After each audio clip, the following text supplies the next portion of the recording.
Hello and warm greetings. Welcome to the Analyst by Vajiram and Ravi, where we would try to comprehensively analyze 7 articles in 2 different sections, along with the daily mains answer writing program.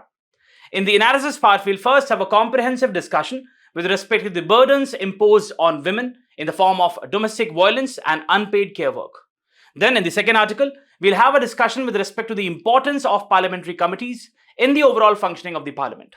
Then in the simplified section, we'll have a look at 5 different articles from a special perspective of UPSC Prelims 2026 along with the value addition. So stay tuned. Coming to the very first topic of today's discussion, this is the domestic sphere in a new India.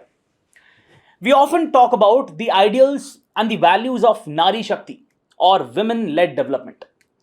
But once we step inside our homes, once we involve ourselves in the conversation surrounding the issues of domestic violence or the unpaid care work being done by the women, there is a complete silence.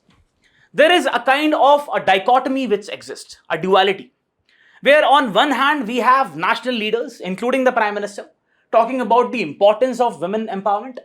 On the other hand, we have millions of cases of crimes against women, domestic violence. The work which they do is not being recognized. So this is a very confusing situation. Now, we have this particular column written by Brinda Karat from CPIM, which is very critical of the government, right? And it vehemently talks against the policies of the government. Now see, this particular issue is really very important to understand this particular thing. The kind of adherence we have towards the constitutional values and the reality we have. So the rhetoric versus the reality. Very important topic, especially from the perspective of GS1, role of women and vulnerable sections. Now, one thing which is a point of caution. See, as I told you, we have many a times seen that there are certain articles which are featured in the Hindu, which are quite critical of the government. We as civil services aspirants, we need not to have a political overtone. We need not to have a political outlook. What is really important for us is to extract that information which can be easily used in the examination. Here we are not supporting party A or party B.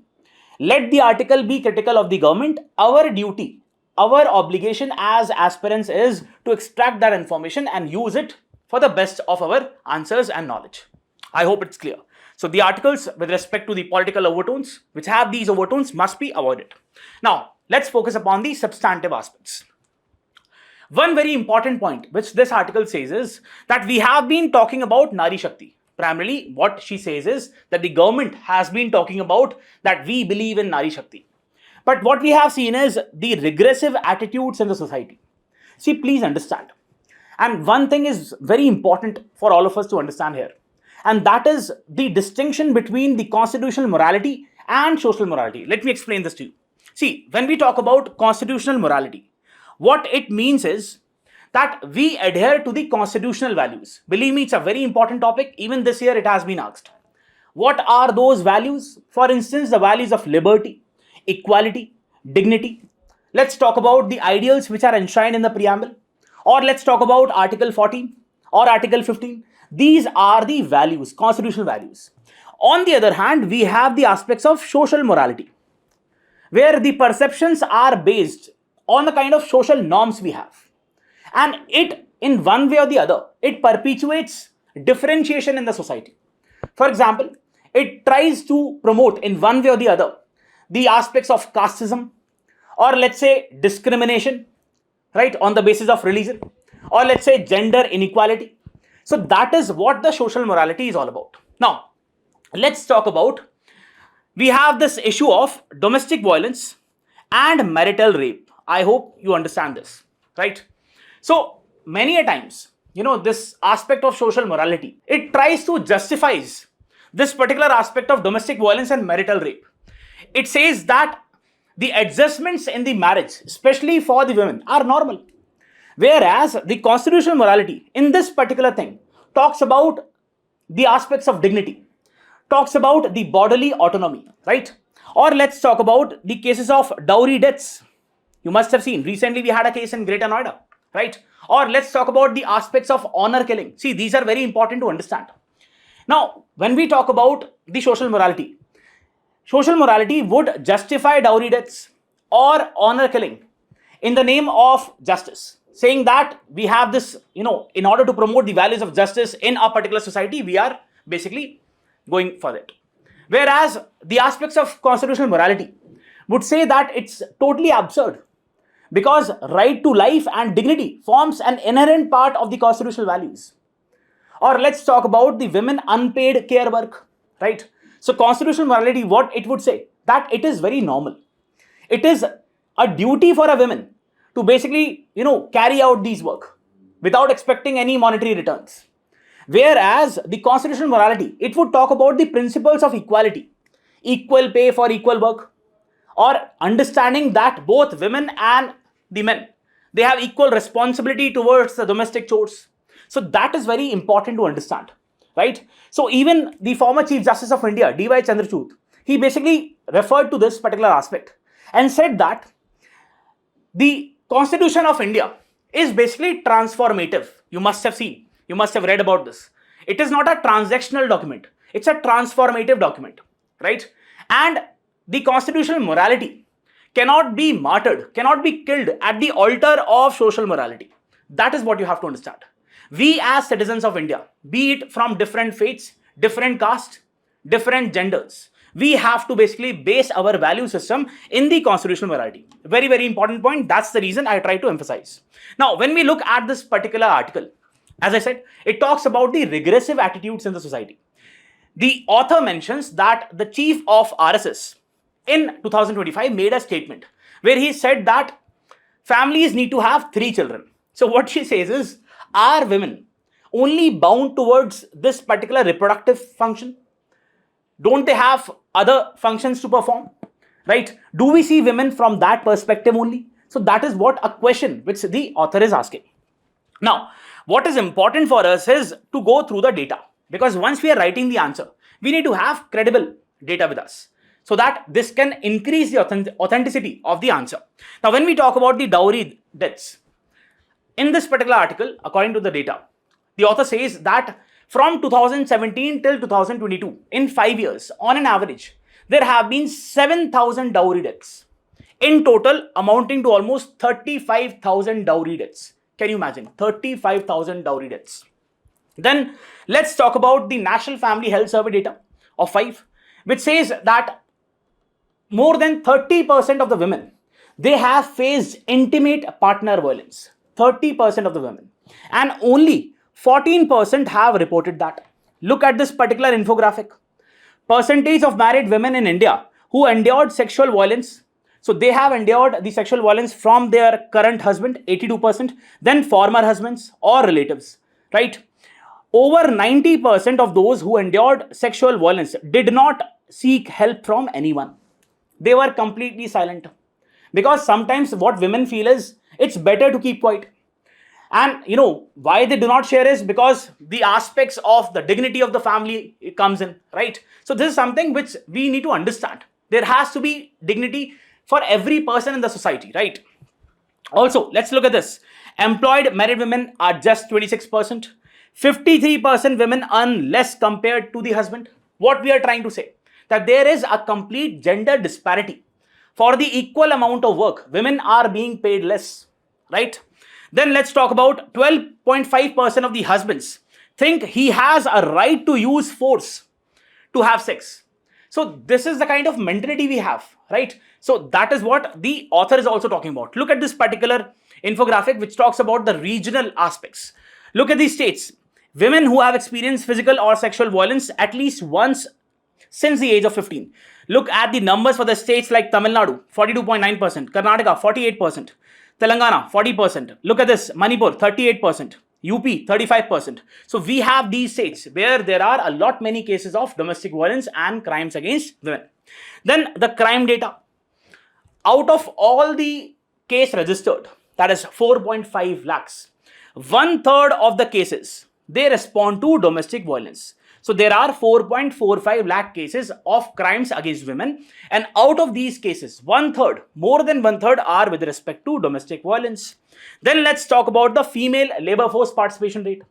We already know, see, definitely the participation of the women in the economic realm is increasing. There's no doubt.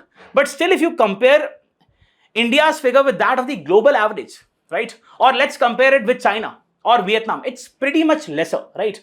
Look at this particular infographic. Now, in this particular infographic, there are two things which have to be noted. First is the government estimate with respect to the female labor force participation rate and the International Labour Organization estimates. According to the government, the female labor force participation rate has already crossed 40%. But according to the ILO, it's still around 30%, right? So that is what you have to understand. Now, if we talk about the World Economic Forum's Global Gender Gap Report, it places India 129th out of 146 countries, saying that especially in the realm of economic opportunities or economic participation, we perform very bad, right? Then let's talk about the State Bank of India study of 2023. What it says is that if we monetize the unpaid care work, see, women are performing a lot of work in the families, which is unpaid.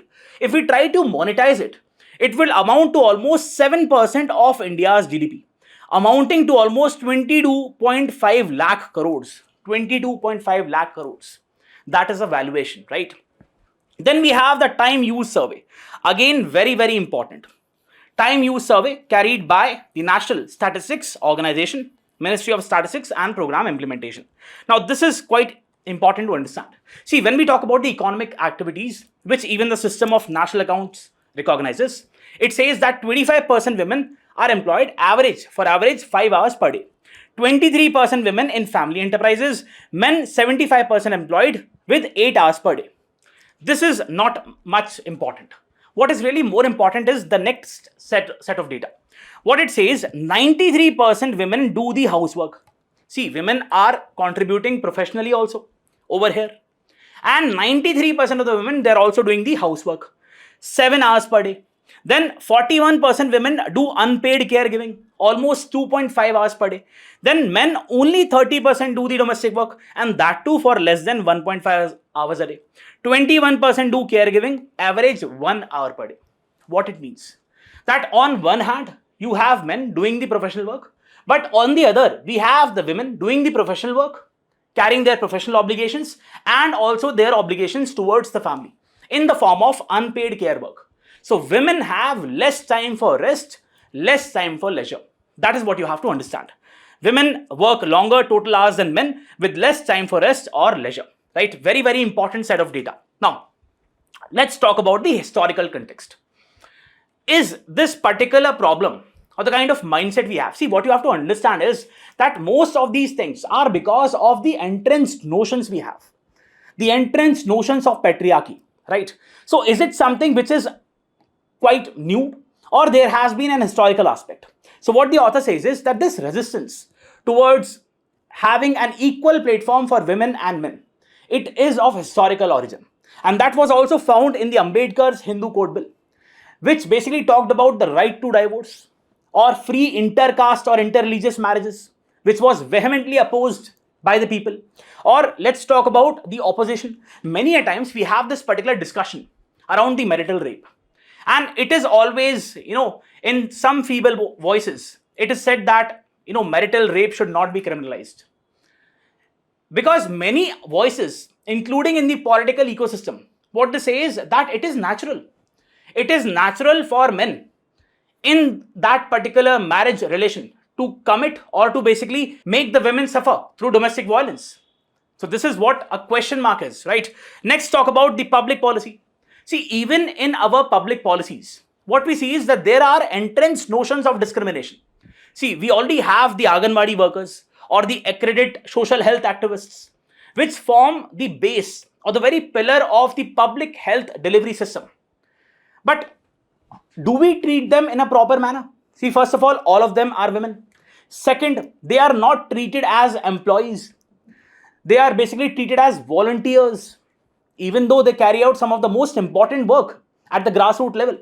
And they get a very minimum wage. There is actually no minimum wage. They get a very less wage. So this is the kind of discrimination we have in the society. There has to be, and there is one more article in the simplified section, which talks about these Anganwadi workers. So what is really needed is to basically make their employment permanent. give them the social security benefits, right? Next, let's talk about the constitutional provisions. Now, there are some very important constitutional provisions which you have to understand with respect to this particular topic. The very first is Article 14, which talks about equality before law and equal protection of laws. One of the founding stones, foundational stones with respect to the equality. Then we have Article 15 subclause 1 and 15 subclause 3. Talks about that there should not be any discrimination on the basis of sex.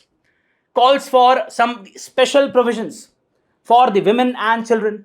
Then we have Article 16, talks about equality in the matters of public employment. Then we have Article 21, very, very important. See, we all know Article 21 talks about right to life and personal liberty. But through various judicial interpretations, the freedom from domestic violence, from abuse, has also been made an inherent part of Article 21. Then we have Article 39, talks about equal pay for equal work. Then we have Article 42, talks about the humane conditions of work and maternity relief.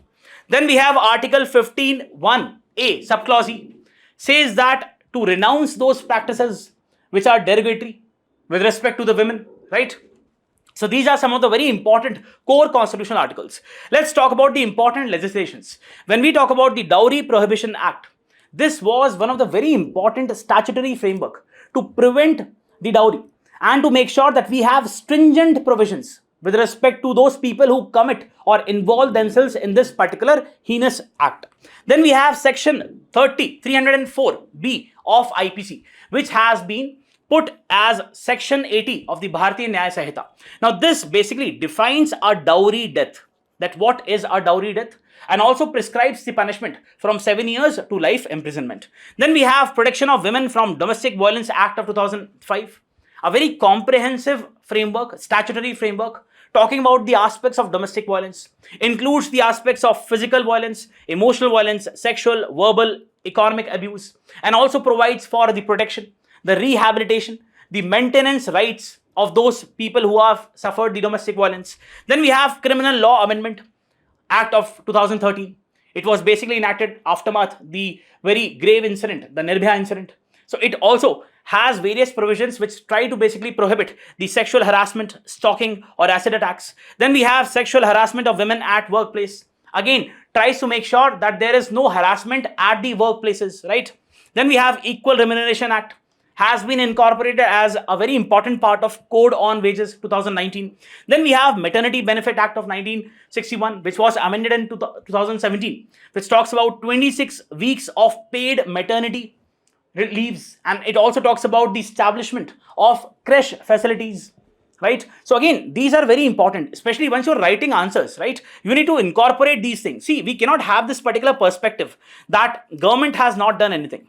It's also about the kind of social setup we have, right? And we'll talk about that ultimately, if you have to eradicate these issues from the society, there has to be a mental change. Also, you can have a glance through this particular infographic which talks about the various statutory frameworks. Now, what have been the judicial pronouncements with respect to the aspects of domestic violence and the unpaid care work?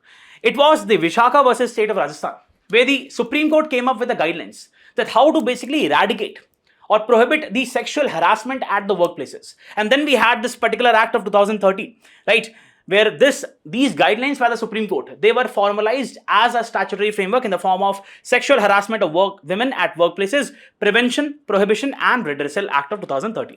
Next, we have Shaira Banu versus Union of India of 2017. Now, in this particular case, the Supreme Court struck down the practice of instant triple talaq. Now, this in one way or the other, it ushered in the aspects of gender justice in the minority community. Then we had the Independent Thought versus Union of India. See, we have this particular aspect of marital rape, which has been made an exception. In this particular case, what the Supreme Court said, that when we talk about the girls from the age of 15 to 18 years of age, there would not be any exception, right, with respect to marital rape. Then Joseph Shine versus Union of India. Over here, the Supreme Court decriminalized adultery, saying that it is having a very entrenched notion of patriarchy. So therefore, we decriminalize it. Next, Nandini Sundar versus State of Chhattisgarh. See, in this particular case, what was primarily emphasized was the aspects of dignity, when we talk about the right of dignity with respect to the vulnerable communities. And in the vulnerable communities, we also have the women, right, who suffer domestic violence. So this, in one way or the other, basically talks about the aspects of gender justice. Now, what should be the way forward? Very, very important. See, the very first is preventing violence against women. What is needed? Do we just need strong laws? As I told you, this problem is not just about the legal framework. We already have very robust laws in place, but it's more about the kind of attitudes we have, the social attitudes. So there is a need for behavioral change. That is what you have to understand. We need to teach our children from the very starting that there is complete equality among different sexes. There cannot be any discrimination, right? So we need stronger legal, cultural, and institutional interventions. That is something which is indispensable, right? There has to be behavioral change, and again, in a kind of awareness campaigns, right? Starting from the school days, or in fact, even for the adults, or let's say we have, for the senior citizens, there has to be this aspect, because change can come at any time, right? Equal pay and recognition of men and women as primary workers, very, very important. Though we have a statutory framework, right, Equal Remuneration Act, but what we see that there is a kind of an hindrance, there is a kind of an invisible barrier for the women, what we often talk about as the glass ceiling effect. So that must be done away with. What we have to basically understand is that in every profession there has to be equality in terms of the pay, right? Very, very important. Universal childcare and elder care facilities provided by the state. What and why is it really important? If there is universal childcare and the elder care facilities, it would reduce the burden on the women, because primarily when we talk about the caregiving, who does that? It is the women. It is the mothers and the sisters in the homes who primarily do all these domestic chores. So there has to be universalization of childcare and elder care facilities, so that they can also have some time for themselves. They can focus upon nurturing their talent, participating in the economic domain, right? All this is basically the positive spillover effects. Then the quality healthcare and education, very, very important. Women need to be educated. They should be given the adequate facilities with respect to the education and healthcare. Why? Because if you have a woman who is educated, she'll be able to gain a productive livelihood opportunity. And once she engages herself in a livelihood activity, she'll be earning. Now, this would basically have two effects. First, that her dependence on her husband or on her family would reduce, right, with respect to the financial aspects. Second, her decision-making power in the household would increase.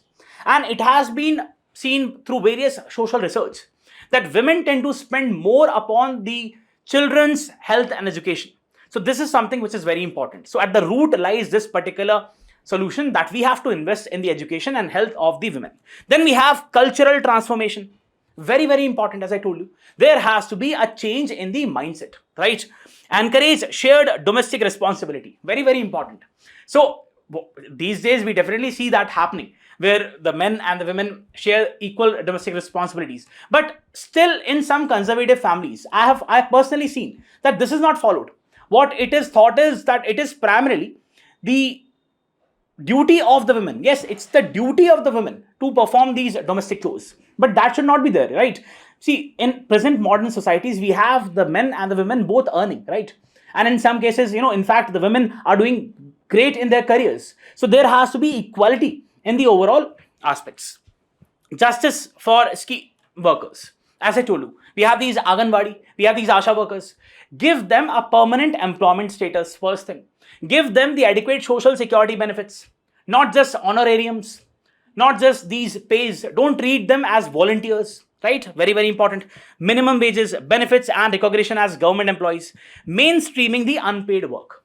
See, what we are trying to say, that even various studies of the United Nations, what they have said is that this unpaid care work must be incorporated in the overall valuation systems of the GDP, once we are calculating the GDP and everything, because that is how we'll be able to understand the contributions primarily made by the women, right? So that is very important. Be it the national accounting framework, we need to incorporate it. So again, what we see is, even though we are talking about Nari Shakti, and it's very good. See, talking about Nari Shakti, women-led development, it's again something which is the government is trying to bring in a behavioral change. But the reality must be kept in mind. And for that, a social revolution is very, very important, right? Let's have a mains practice question. The undervaluation of women's domestic and care work and cases of violence against them reflects both a policy gap and a constitutional challenge. I talked about the constitutional morality. The various constitutional provisions do mention in the answer. To gender justice in India, discuss with reference to the constitutional provisions, key legislations and recent data. Suggest measures to recognize and reduce women's unpaid labor burden and end the menace of crimes against women. Very, very important topic. Almost every year you have such type of questions, and I have already provided you very important data. Please try to write an answer. And yes, if you're liking the initiative, do not forget to press the like button and also mention in the comment section. Let's go to the next topic. Coming to the next topic, this is with respect to parliamentary panels. India is a parliamentary democracy. And in a parliamentary democracy, the executive is accountable to the legislature. To be very specific, in India's case, we have Article 75, which says that the Council of Ministers are collectively responsible to the Lok Sabha. As long as the Council of Ministers enjoy the support of the Lok Sabha, they stay in power. Now, there are various ways and means to ensure the accountability of the executive. One of the very important ways and means is through the parliamentary panels, or in other words, the conception of parliamentary committees. Now, we have this particular column from the Hindu. It says that India is going to negotiate a free trade agreement with the EU. And it has its own contentions, its own contentious points. For example, with respect to the market access which would be allowed, or with respect to the non-tariff barriers. All the information with respect to this particular free trade agreement, which is going to be negotiated, would be provided to the External Affairs Parliamentary Committee, which is headed by Shashi Tharoor. Now, this talks about the importance of this particular institution. Very, very important component of GS2, the parliamentary functioning. Now, see, we have the parliament as the supreme law-making institution. And parliament does a lot of functions. And its functions are varied. Starting from the agriculture, to the commerce, to the industries, to the space exploration, defense. It basically deliberates upon various issues. Second, the kind of activities which parliament does, they're of very complex origin. There are a lot of complexities which are involved. Because, see, understand, it's all about satisfying various stakeholders to come up with consensus, to have that conflict resolution, right? So it's not an easy task. Third thing which you have to understand is that whatever the parliament does, it's too voluminous in nature. There are lots of tasks which are basically to be fulfilled, which are basically to be done by the parliament. Therefore, it becomes really important to have a particular institution which can be offloaded with some of the parliament's work, so that the parliament can focus upon some of the very important issues, more important issues, those issues which are of national importance. See, ultimately, we are a deliberative democracy. What is a deliberative democracy? That you have discussions which take place on the floor of the house. So, the routine task or those tasks which are not that important can be basically given to these institutions of parliamentary committees with respect to the research, the scrutiny of the bills, so that the parliament, so that we have the representatives of the people, they can deliberate, talk about more important issues. I hope this particular rationale is clear, that why do we have parliamentary committees. Now again, there are two other reasons.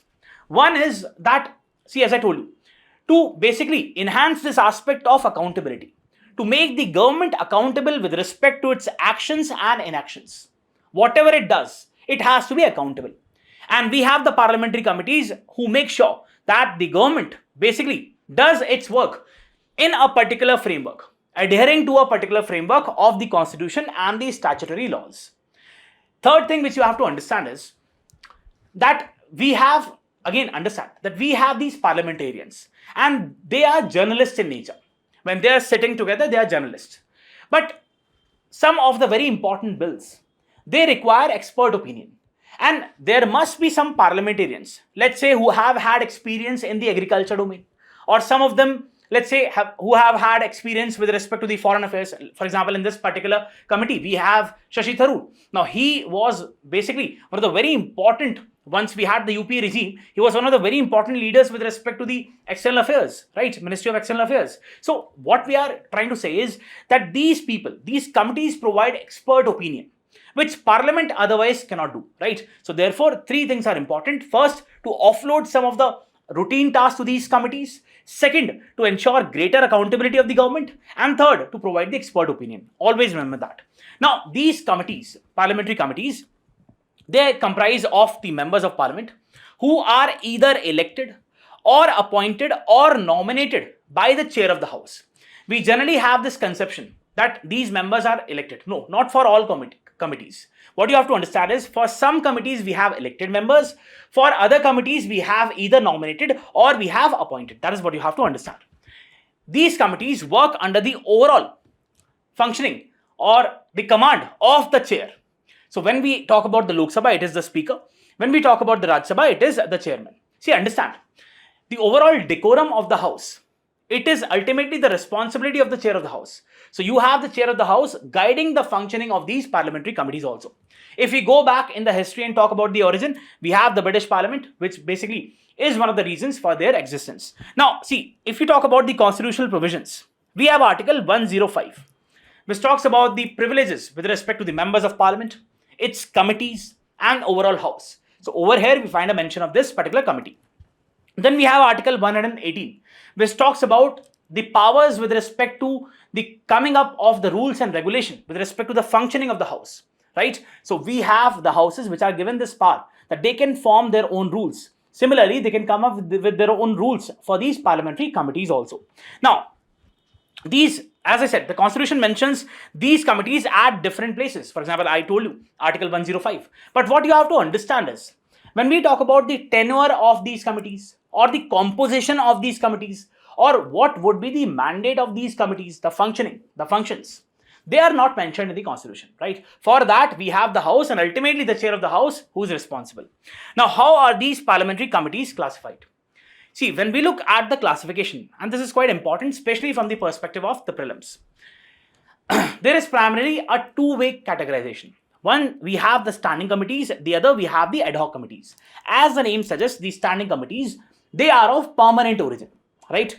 So, see, they are basically constituted for a specific time period or for a year. Whereas, on the other hand, as the name suggests, the ad hoc committees, they are for a specific time period, for a specific task. Once that task is done, they are then disbanded. That is what you have to understand. Standing committees can be of one type, which is the financial standing committees, right? Let's talk about them. We have the Public Accounts Committee, we have the Estimates Committee, we have the Public Undertakings Committee. As the name says, they basically deliberate upon the financial aspects, right? So let's talk about the Public Accounts Committee. It comprises of how many members? 22 members, 15 from Lok Sabha and 7 from Rajya Sabha. How they are elected? By the method of proportional representation by means of single transferal vote. Now, once you have the proportional representation, all parties get basically a due share in this particular membership, right? Then we have the Estimates Committee having 30 members all elected from the Lok Sabha. Again, the method is proportional representation by means of single transferal vote. Then we have the Public Undertakings Committee. Again has 22 members, 15 from Lok Sabha, 7 from Rajya Sabha. Method is proportional representation by means of single transferal vote. One commonality in these three committees is that the chairman is from the Lok Sabha. That is what you have to understand. And there is one very important feature of Public Accounts Committee, that the chairman by convention is from the opposition. That is what you have to understand. Now, what these committees do, they basically deliberate upon the reports of the Comptroller and Auditor General, right? So you have the Comptroller and Auditor General who acts as specifically for the Public Accounts Committee as a friend, philosopher and guide. He basically does the research, provides the reports to these committees. The committees then deliberate and then comes their viewpoints and then submit on the floor of the house. That is what you have to understand. Next, we have the department-related standing committees. See, we have different departments. For example, we have that of Home Affairs, Agriculture, Defense. Now, there are these DRSCs, which basically cover the jurisdiction of different departments, right? In total, we have 24 DRSCs, 16 functioning under the overall domain of the Lok Sabha, 8 functioning under the overall jurisdiction of the Rajya Sabha. That is what you have to understand. What is the membership of each DRSC? Each DRSC comprises of 31 members. Are these members elected? The answer is no. So how they are basically chosen? We have 21 members who are nominated by the Speaker of the Lok Sabha, from the Lok Sabha, and the other members, 10 members, who are basically nominated by the chair of the Rajya Sabha, right? So every DRSC has 31 members, 21 nominated by the speaker and 10 nominated by the Rajya Sabha chairman, right? That is what you have to understand. What is their objective? Let's say you have a particular bill which talks about the agriculture and it has been placed through the Minister for Agriculture. So that would again, for the scrutiny part, go to this particular DRSC of the agriculture aspect. So on the basis of different departments, we have this particular segregation. Then there are some other committees, for example, the Committee on Subordinate Legislation or Committee on Government Assurances, right? Committees on SCs and STs. So you can just have a look on that. Now, again, as I said, the ad hoc committees, they are set up for a specific purpose. Now, they can be of two types. Either they can be a kind of inquiry committee to inquire into a particular matter, right?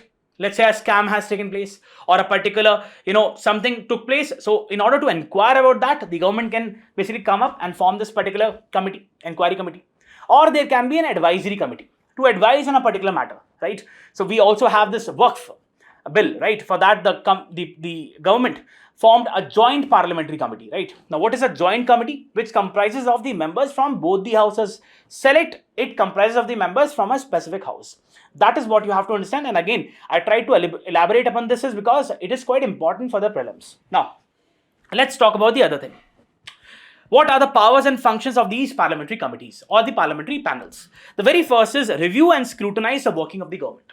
As I told you, see, the government may have a majority in the Lok Sabha, but through the majority, sometimes it may come up with certain things which are not basically fine in terms of the democratic aspects, right? So we have these parliamentary committees who scrutinize the working of the government, either action or inaction on any particular case. Also, let's say the government is coming up with a particular bill in a certain domain. So we have these committees who make sure that whatever the government is doing, it is under the overall framework of the constitutional values. It is under the overall framework of the various statutory frameworks. That is what you have to understand. Power to summon the ministers and officials. This is again a very important part.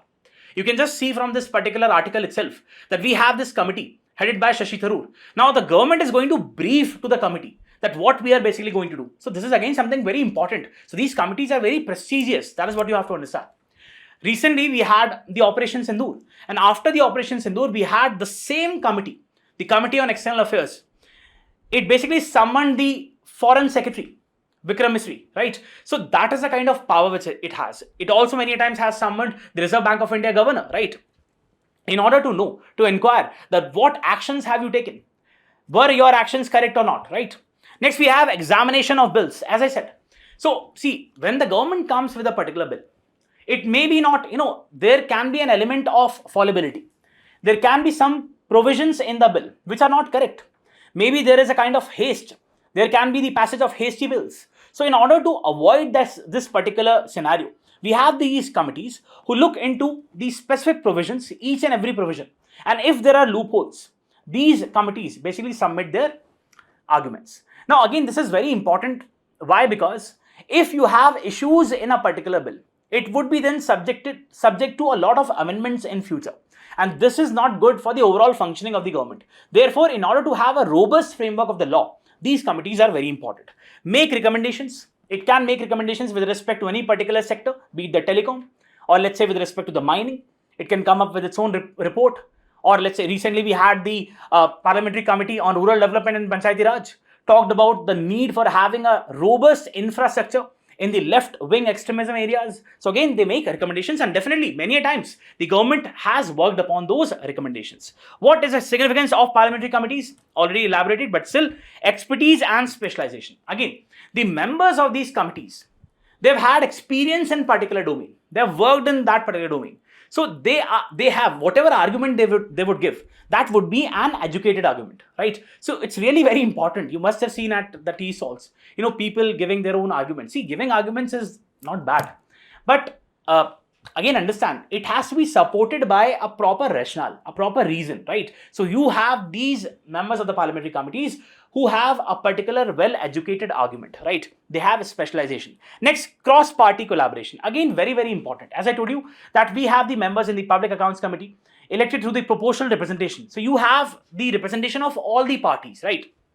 And therefore, the aspects of coming to a consensus are more. Then we have act as mini parliament. As I told you, that parliament has a lot of tasks to do. So parliament can better give importance to those things which are important from the national perspective, right? And those routine tasks of the parliament can be transferred to these committees, so that these committees now act as mini parliament. Then we have checks and balance, again very important component of a parliamentary democracy, in order to make sure that the government, even though the government may have majority, but it should not bypass the constitutional framework. It should not bypass the statutory framework. It should adhere to the constitutional values. That is what we have to understand. Provide a robust legal framework. Again, make sure that those issues or loopholes within the bills, they are rectified. Then financial and budgetary oversight. Again, provides to the government that whatever policies you are coming up with, those need to be based upon the economic principles. There should not be a kind of the extravagance. Money should be spent in such a manner which is required, right? So the aspects, the elements of propriety are also maintained in the functioning of these committees, to make sure that the principles of the financial management are kept in mind. Now, what are the issues and challenges pertaining to the parliamentary committees? The very first is poor number of sittings. Look at this particular infographic. It talks about the sittings in the parliament. From the very first Lok Sabha to that of the 17th Lok Sabha, if you see that the average number of sittings, they have constantly reduced. Now, if we have less number of members of parliament participating in the parliament, obviously even lesser would participate in the parliamentary committees. So this is what you have to understand. There is very minuscule participation when we talk about the parliamentary committees. Limited referrals, again a very serious point of concern. Initially, before few years, we had a lot of referrals to these parliamentary committees with respect to the bills which government used to bring. But now what we see is that the referrals are almost negligible. Look at this. From 14th Lok Sabha, the referrals percent was 60%. And look at the 17th Lok Sabha, only 16%. Only 16% of the bills have been referred to these committees. So if you are going to refer less number of bills, obviously the committees would not be able to give you a solid argument, right? And the government would then, you must have seen what happened with the farm laws. The government had to backtrack, even though it had the majority, right? So that is what you have to understand. If the government is coming up with the hasty bills, right, which are not considered, ill-considered bills, definitely this problem will arise. So the solution lies in making sure that we basically refer these bills to the parliamentary committees. Weekend scrutiny, why? Because they don't have the enough resources. These parliamentary committees also depend upon the consultation. Let's say you have the government coming up with a particular bill with respect to the transportation sector or the automotive sector, right? So the committees should basically consult the automobile manufacturers. But consultation is very minimal. So ultimately the kind of reviews or the kind of arguments which these committees give, they are not very effective, right? Resource constraints, very, very important. See, when we talk about these committees, they need to have a very robust structure. They need to have their own secretariat, their own research staff. But what we see is that many of these committees are just functioning on the basis of the God's blessing, right? So they are not having a proper resource base. They're not having some of the items such as a printer, a basic printer, right? Then party politics. See, you must have heard about whips, right? Who ensure that the party discipline is maintained with respect to a particular political party. Now, we often hear that whips are not applicable when we talk about the parliamentary committees. But still what we see is that many a times the party interest, the selfish party interest, dominates over the functioning in the parliamentary committees. And this is not something which is right. Because ultimately the importance has to be given to the national interest. But what we see is many a times we have the members from particular political party who basically talk about their own party interest, not the national interest. Then limited powers to enforce. Again, very, very important. The recommendations which these parliamentary committees are giving, they're not binding on the government. If they're not binding, the government is basically, it's free to accept or reject. So that is what you have to understand. There has to be a particular structure where certain recommendations must be accepted by the government. Now, what should be the way forward for a robust parliamentary committee or panel framework? Increase in referral rate. See, we have the rules of the procedure of the House. Why not incorporate this particular provision that whatever bill the government is going to place on the floor of the House, it has to be mandatorily passed or given to the parliamentary committees for the referral aspect. for proper scrutiny. Then we have increase in the resources. Even the National Commission to Review the Working of the Constitution in 2002 referred to this particular aspect, said that these committees are resource constrained. So in the budget itself, there has to be a particular component dedicated to the functioning of these parliamentary committees. Then enhanced transparency. Many times what we have seen is that the workings of these committees, they're not made public. So this is something which is, we are talking about increasing the accountability with respect to the functioning of the government. Why not make the report of these parliamentary committees public? That is, again, very important point. Increase in MPs' participation. Either you give them incentive or either you penalize them, with the objective of maintaining that their participation should increase in the functioning of the committees. Then enhance independence. How we can do so? We need to make sure that whatever recommendations they are giving, first of all, it should be based upon national interests. Party politics should not play a role. And whatever recommendations they are giving, some of the recommendations must be made binding on the government. Right? There has to be a structure which should incorporate this element of binding recommendations. Right?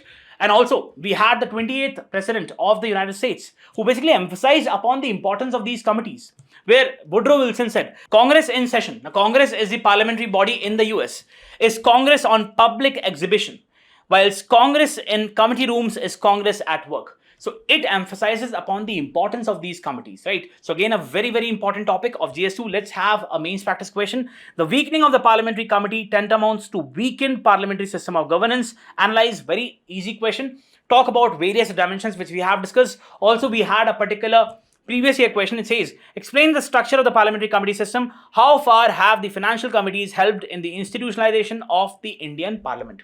15 marks. Do try to attempt this particular question also. Let's go to the next section. Coming to the simplified section, we have the first topic which talks about the cuts in the undersea cable in the Red Sea corridor. See, we have this aspect of digital connectivity, and this forms an indispensable part of almost every sector in the modern times. You talk about transportation, you talk about e-commerce, you talk about medical services. Every sector needs this particular digital connectivity, or what we can say is the internet. Now, we generally have this perception that internet is primarily through these satellites. But in reality, what you have to understand is that more than 90% of the digital connectivity around the world is through these cables.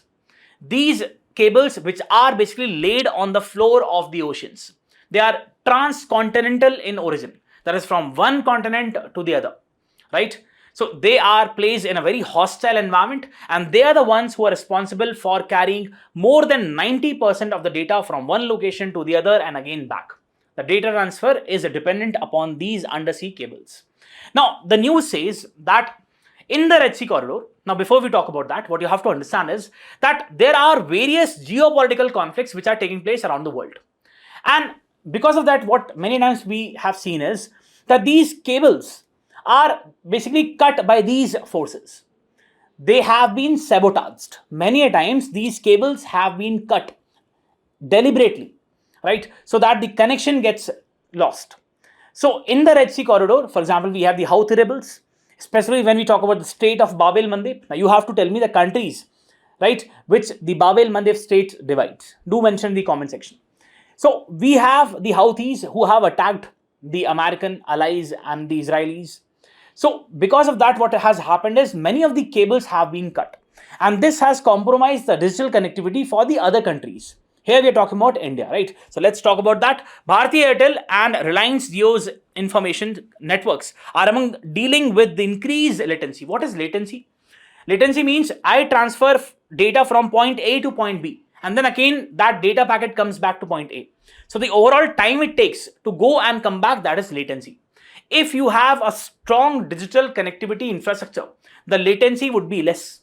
If you have a structure, an infrastructure which is quite weak, definitely the latency would be more, right? So now because of these cuts, the latency has increased. I hope that is clear. This follows cuts in the undersea cable in the Red Sea corridor. These cables are essential part of the global internet's infrastructure, which form the backbone of the networks around the world. Latency is a measure of how long a data packet takes to make a round trip between 2 points. This is the second disruption to the subsea cable systems which connect to the India. See, understand that these cables, they connect one continent to the other, right? So they are having a kind of a loop structure connecting various points, right? So India is not a party to the dispute, but again, its interests are being compromised because these parties like the Houthi rebels, they see these cables as strategic assets for these countries like America or the European countries, and therefore they have sabotaged these cables. Phase cuts in the Red Sea in the middle of the last year also linked to the Houthi attacks in the ongoing crisis in the region. Now, what you have to understand, and this is not an article which relates to this, the information is not, it does not relate to this particular article. It was featured some days back, but for your sake, for your understanding, I have added this. These cables are the main link connecting the world's internet networks. They connect internet service providers and telecom operators. These cables are few inches thick and are heavily padded to withstand the hostile environment of the seafloor. Understand, when they are placed on the floor of the oceans, you have such dreaded conditions over there. The pressure is too much, right? Sometimes the temperature exceeds.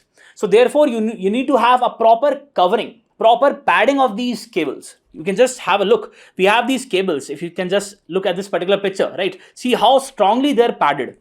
And see, at the center, we have the optical fibers. But then there are multiple layers of the padding, what we call as the cladding, so as to make sure that these optical fibers are safe. Provide massive capacity for the large volumes of data to quickly crisscross the earth. These systems are critical to the modern information society. See, as of now, in the overall world, we have 600 cables. That is what you have to understand. 90% of the data, 80% of the world trade, and about $10 trillion of financial transactions, as well as secure government information. We're not just talking about these things, but also that sensitive information which goes through these cables.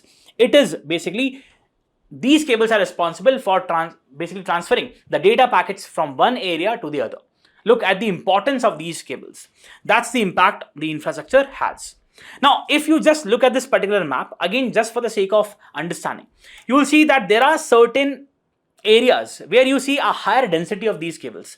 Look at the areas of the East Asia, right? We have countries like Japan, South Korea, right? China, commercial centers, financial centers like Shanghai, Tokyo, Singapore over here. So therefore, you see a greater intensity or greater density of these cables. Then we have the centers over here in the US, right? On the west and the east, right? Then we have, for example, New York being connected with the European centers. Again, the density is high over here, right?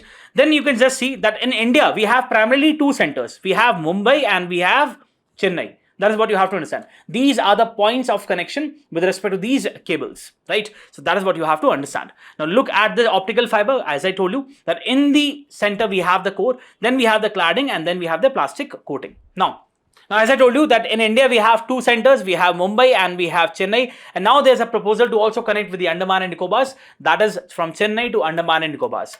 Now how this thing actually works. So let's say we have the US customers over here and we have the particular landing station in the US, and with the help of a shallow sea sheath and a deep sea sheath, basically the cables go underground and then they are laid on the floor of the oceans. Now it comes back to the European region, and then where we have an optical transmission gear and a power feed equipment. And ultimately, we have the connection which is established between the US and the EU. That is what you have to understand, right? Now, India has two major hubs of cable landing sites, Mumbai and Chennai. Practically speaking, 95% of the subsea today goes into a small 6-kilometer patch in Versova in Mumbai. In total, 17 cable systems land at some point in India. Two domestic cable systems, the Chennai, Andaman and Nicobar Islands cable, provide the high-speed connectivity to the islands, and the Kochi Lakshadweep Islands project. Cables take several months, even years to plan out and lay at a cost of millions of dollars. So this is something which is quite capital intensive. That is what you have to understand, right? This is what we are talking about, the Chennai and Andaman and Nicobar cable, right? Again, very important strategically. What are some of the risks? More cables land in Singapore, a small city-state, than they do fall in India, making India vulnerable to the consequences of cable cuts at sea. Recently, we also had China coming up with a particular instrument which is capable of cutting these cables. So this is a strategic threat for India, right? Cuts that brought down subsea cables in the Bab el-Mandeb Strait, likely caused by the strikes of the Houthi rebels. These cuts have not destabilized India's internet experience so far, thanks to the excess capacity we have. But access as of now, with the kind of digital revolution, with the kind of the expectation we have, right? The projections with respect to the usage of these smartphones in the country, definitely there has to be more capacity addition. If several cables in the Red Sea are damaged, large parts of the internet may stop working. Traditionally, most subsea corridors strangely have followed the trade routes of the past, because back in the day, it was easier to follow the trade routes to be able to lay down your cables and make it work. So primarily, most of these cables follow the traditional trade routes. That is what you have to understand. Very important to remember. Coming to the next topic, this is with respect to a very important concept, which is the corporate social responsibility. So we have the Delhi Chief Minister who has said that why not use the CSR funds for other purposes? See, we are already using it for the employment generation, for the livelihoods, for the education, for the health, but why not use for other important purposes? For example, let's say cutting down the pollution aspects or garbage management, right? So this is what the CM has said. Chief Minister on Monday said that Delhi government plans to partner with the corporate sector to effectively address the Delhi's three major challenges. The very first is pollution in Yamuna, bad air and mounting garbage hills. The CM appealed to the private sector firms to adopt drains and establish small sewage treatment plants to prevent the pollution from entering Yamuna. Now this is one thing, but again, what is really important is to understand what CSR is all about. Corporates primarily run on the basis of profit, right? They are not bodies which basically cater to the public interest. So there has to be an element of public interest which has to be infused in the functioning of the corporates. Therefore, India is one of the very first countries in the world to mandate that the corporates must basically invest a certain amount of money as a component of their total profit in the social sector, be it education, health or other thing. That is what corporate social responsibility is all about, right? It's a business model where companies voluntarily integrate social, environmental and ethical considerations in their operations and interactions with different stakeholders. CSR aims to make businesses accountable for their impact on society beyond just profit, focusing upon sustainable development, community welfare and ethical practices. So in a way, what we are trying to do is, in the function of the corporates, which is primarily based upon the profit motive, we are basically inculcating the aspects of sustainable development and ethical considerations. That is what you have to understand. Very, very important topic for GST also and ethics also. Now, as I told you, India was one of the first countries to mandate through a particular framework, a legal framework, right? CSR provisions under Section 135 of the Companies Act, do remember, Section 135, became effective from 1st April 2014. These provisions reflect India's commitment to inclusive growth, making sure that the corporates also share the responsibility with respect to an inclusive growth, mandating the corporate contributions towards social, environmental and human development. Now, CSR provisions apply to the companies meeting any of the following criteria in the preceding financial year. First, their net worth more than 500 crores, turnover more than 1000 crores, net profit more than 5 crores. Such companies must spend minimum 2% of their net profit over the last 3 years, remember this, on the CSR activities, health, education, employment. That is what the Delhi Chief Minister is saying, that why not incorporate or include more of the areas, for example, tackling pollution or maintaining or managing the garbage dumps, right? What is the significance of CSR? Poverty alleviation and rural development. See, CSR has definitely led to a lot of improvements in different sectors, and that is what we are talking about. Because you can use these information, you can use these points in your answers, right? Focusing upon the education, important sectors, healthcare, infrastructure, more than 12,300 crores were spent on rural development projects through the CSR, directly impacting the poverty-stricken communities and again providing them a sense of relief. Then improvement in the public healthcare. CSR activities significantly bridge gaps by funding hospitals, mobile clinics and health awareness programs. Companies like Reliance and Infosys have basically come up with different COVID-19 relief operations in the form of oxygen plants and funding vaccinations across India. Spending on health in financial year 22, it stood at around almost 7,700 crores. Environmental sustainability and climate actions, also in the environment domain. CSR initiatives, they focus upon the sustainability aspect, afforestation, water conservation, integrated water management, right? Or making sure that farmers are educated on the micro irrigation practices. Clean energy projects, ITC's mission Sunehra Kal on water conservation benefiting millions of people in the water-stressed areas. Financial year 22, the CSR spending on the environment and sustainability was almost to the tune of 2,300 crores, right? So we have different sectors, and in different sectors, See, ultimately, it depends upon the corporate, where it really wants to invest, right? Educational opportunities and skill development. Again, through the CSR, a lot of educational opportunities have been provided. These skills have been provided so that the people can basically have an access to proper, productive livelihood opportunities. Providing scholarships, building schools and funding vocational training centers, promote the employability aspect. We have had in 2023, HCL Technologies, Hindustan Computer Limited, launched a digital literacy program. Thousands of rural youth were skilled in order to have better employment opportunities. Education continues to have the highest amount under the company's CSR expenditure with 10,000 crores. Remember this.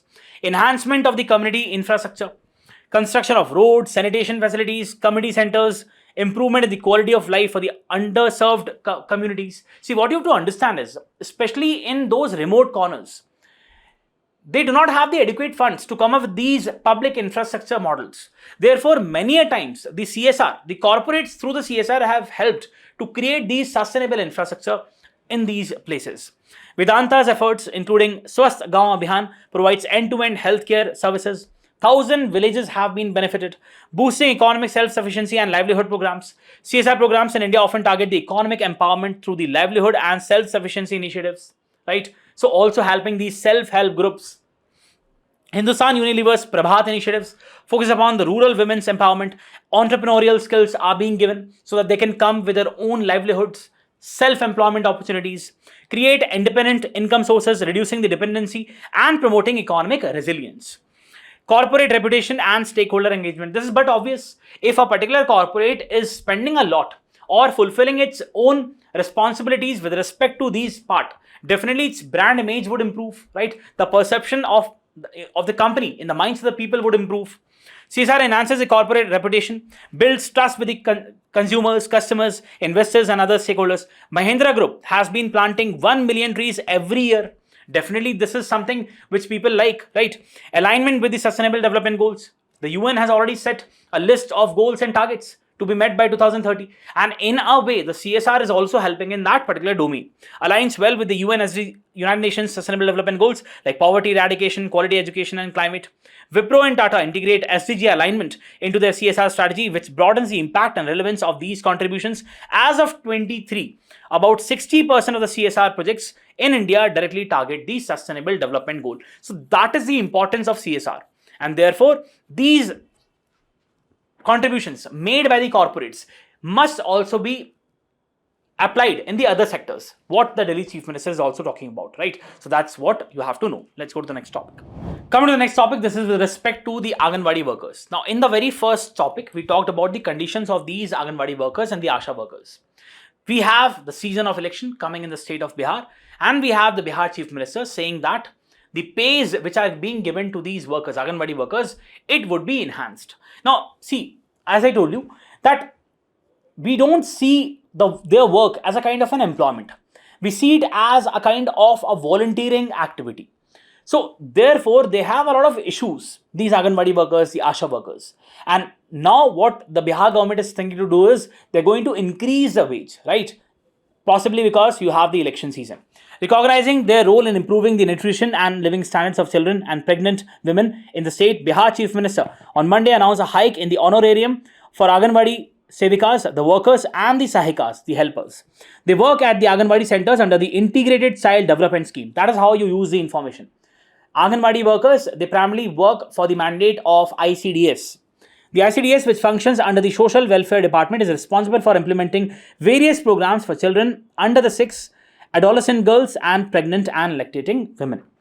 These are the beneficiaries. Anganwadi Sevikas and Sahikas are frontline workers of the ICDS. The responsibilities include conducting early childhood education classes, monitoring the children's growth and nutritional. Then we have the distribution of the supplements, assisting with the immunization and the health checkups, and maintaining the detailed records. So this is not an easy function. Understand, they are performing one of the very important functions with respect to the public healthcare delivery, and that too for a very vulnerable sections. The pregnant and lactating mothers, the children from 0 to 6 years of age, adolescent girls. So again, what we have to understand is we need to give them proper wages. There have to be a minimum wage, and we need to treat them as government employees. So ICDS scheme and Anganwadi. The ICDS scheme was launched in 1975. It was renamed as Anganwadi Services, and the services are now offered as a part of Saksham Anganwadi and Poshan 2.0. Again, the very objective of Poshan 2.0 is to basically increase the nutritional status of children and the mothers. Centrally sponsored scheme implemented by the states UTs, providing early childhood care and development of the beneficiaries, children in the age group of 0 to 6 years, pregnant women and lactating mothers through the large network of Anganwadi workers and helpers. These are the services: supplementary nutrition, preschool education, health and nutrition education, immunization, health checkups, and referral services. As I told you, these are the services. It has been provided to eligible beneficiaries. We have already done that. These are the beneficiaries. 3 of these services: immunization, health checkup, and referral services. These are related to the hospitalization aspect. So therefore, they are basically done with the help of the ASHAs, are related to the health and are provided through the National Rural Health Mission and Public Health Infrastructure. Tracking of the Anganwadi services, the ICD platform, Poshan Tracker. This is very important. Now, there has been the integration of this particular element to track the real-time monitoring of the nutritional status. So these Anganwadi workers, they're also responsible for making sure that there is adequate input of the data in this particular system. Real-time data of implementation and monitoring of the Anganwadi services. It provides a 360-degree view of the activities of the Anganwadi center, service deliveries of the workers, and complete beneficiary management. Major roles and responsibilities of Anganwadi workers: community outreach and mobilization, making sure that all the people in that particular area, they are aware of the kind of services which are being provided. Registering the beneficiaries, mobilizing the communities, making sure that they participate adequately, childcare and early childhood education, managing the Anganwadi centers, making sure that there is proper hygiene maintained, cleanliness which is maintained, providing preschool education, which forms a very important component for the cognitive development of the child in the initial stages, monitoring growth and development, making sure that there is no stunting, there is no wasting in the children, counseling the parents, making sure that they tell to the parents that these are the dietary needs of the children, right? Health and nutrition, distributing the supplementary nutrition, conducting, for example, supplementary nutrition in the form of the fortified rice, right? Conducting the health checkups, guide the ASHAs engaged in the National Rural Health Mission, immunization, right? Organizing and facilitating the immunization drives, raising awareness, educating mothers and communities about health, hygiene, sanitation, healthy child development practices. So these are some of the very important tasks which they do. So therefore, they need to be given a minimum wage. They need to be treated as permanent employees. That is what you have to understand. Let's go to the next topic. Coming to the next topic, this is with respect to a very strange news coming from Kerala, that its maternal mortality rate is actually increasing, steeply rising. See, what you have to understand is, and this is practically not true, Kerala is witnessing a declining population. So, and whenever we talk about the maternal mortality rate, at the base, at the denominator lies the population, right?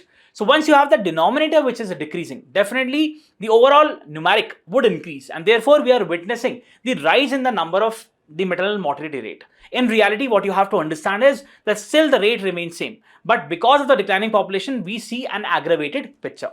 Kerala's maternal mortality rate has risen steeply from 18 to 30 per 1 lakh births. The SRS system has shown that. The report shows that Kerala and Andhra Pradesh share the first spot among the states with the lowest MMR, 97 maternal deaths that the state reported in 2021. So there were a lot many deaths with respect to the COVID also, and that added to this particular rate. The MMR has increased because of that. Kerala's steadily declining rate of live births is now beginning to be reflected in the state's MMR. The ratio is calculated by dividing the number of maternal deaths by the number of live births and multiplying the result by 1 lakh. The rapid decline in the live childbirths in the state has been at the center of the policy level discussions in the state for a quite well now. Kerala, which used to have an average of 5 to 5.5 lakh live births annually, now see the number has decreased, has now fewer than 4 lakh live births. And once the denominator would decrease, definitely the number would be amplified. There have been wide variance in the MMR figure cited by the SRS, which is by the center, which follows a sample study method, and the MMR cited by the state health services, which is based upon the district line list data, which takes into account each and every maternal death in the state. While the MMR quoted by the health department gives the real picture, the SRS, it's basically based upon a particular sample. So this does not give the adequate picture. With the denominator declining every year and the maternal deaths remaining more or less steady, the increase in the state's MMR was anticipated. So in real terms, it's not the actual increase, it's basically a numeric increase. Now let's talk about this very, very important information given by the PIB can be used in your exams. And this is very latest information from 10th May 2025. As per the SRS report released by the Registrar General of India, again very important. Who releases the SRS report? The Registrar General of India. India has continued to witness a significant improvement in the key maternal and child health indicators as per the special bulletin on maternal mortality in India. On the basis of the SRS, the maternal mortality ratio of the country has shown marked reduction, declining by 37 points from 130 per live lakh births in 2014-16 to 93 in 1921. So there has been a drastic reduction. That is what you have to understand. And this we are talking at the all India level.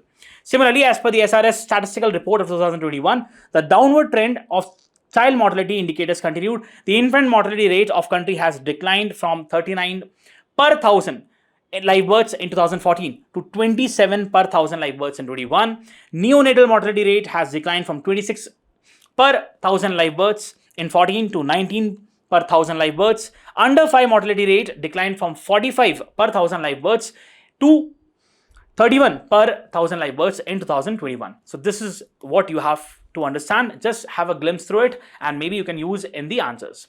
Look at this particular infographic. Key interventions for maternal health. We have the institutional deliveries on the rise. 88.6% of all births now take place in health institutions. Janani Suraksha Yojana, conditional cash transfer scheme. Janani Shishu Suraksha Karyakram, right? So ensures complete free care for the pregnant women and the children, right? We have Pradhan Mantri Surakshit Matritva Abhiyan, focus upon the quality antenatal care. Extended PM SMA, that is high risk pregnancies with financial incentives. Then we have the Suman initiative, focuses upon the zero cost, respectful and quality care for all women and the newborns. Then we have the Lakshya, aims to improve the labor rooms and maternity OT operation theatre quality.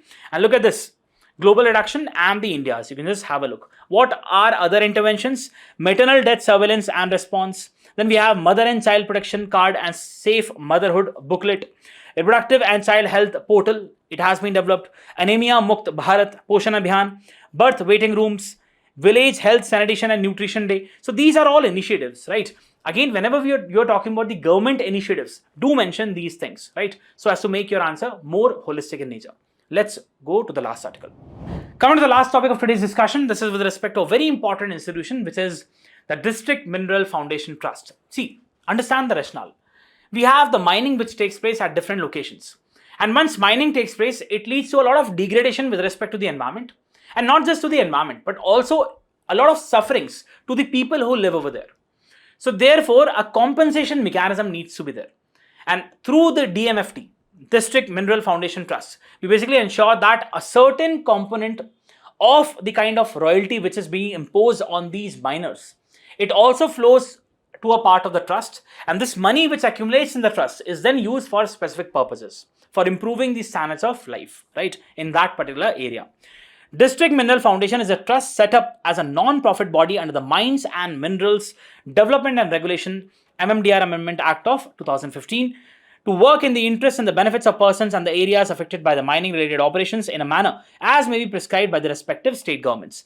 It is funded through the contributions from the holders of major minor mineral concessions in the district as may be prescribed by the central or the state government. So see, they give basically a certain amount as a royalty to the state. Now, in addition to the royalty, they also have to pay a certain component, right, as a percentage of the royalty as a part of the District Mineral Foundation Trust. The operation of the DMS fall under the jurisdiction of the respective state government. The composition and the functions of the District Mineral Foundation Trust shall be such as prescribed by the state government. The fund for DMF is collected at the district level. Now, this is again very important. Pradhan Mantri Khanij Kshetra Kalyan Yojana, right, the development of the areas which has these mines. The Ministry of Mines launched this particular scheme, Yojana, in 15 for the welfare of the areas and the people affected by the mining related operations. Objective to implement various developmental and welfare projects in the mining affected areas to minimize and mitigate the adverse impacts during and after the mining to ensure long-term sustainable livelihoods of the affected people. Now, this is basically implemented by the DMF, District Mineral Foundations, in respective districts. Using the funds accruing to the DMF, which come to the DMF, the MMDR Amendment Act mandated the setting up of the DMS in all district and country affected by the mining-related operations. So wherever you have the mining-related operations, there would be the establishment of these trusts in the form of DMF, District Mineral Foundations. The central government has notified the rates of the contribution. What are the rates? In case of all mining leases executed before 12 January 2015, miners will have to contribute an amount equal to 30% of the royalty payable by them to the DMFs. If the mining leases are granted after 12 January 2015, the rate of contribution would be 10% of the royalty payable. Utilization, this is again important. 60% of the funds to be utilized for high priority areas. What are the high priority areas? Drinking water, healthcare, education, environment. And the rest, 40%, utilized for other priority areas such as physical infrastructure in the form of roads, bridges, irrigation, energy, and watershed development. For example, in the form of integrated water management. Because once you have mining, definitely it affects the overall distribution of the water resources. So that is what you have to understand. Very, very important body, institution. So that is it from my side. I hope you really enjoyed the discussion. Thank you so much. All the very best.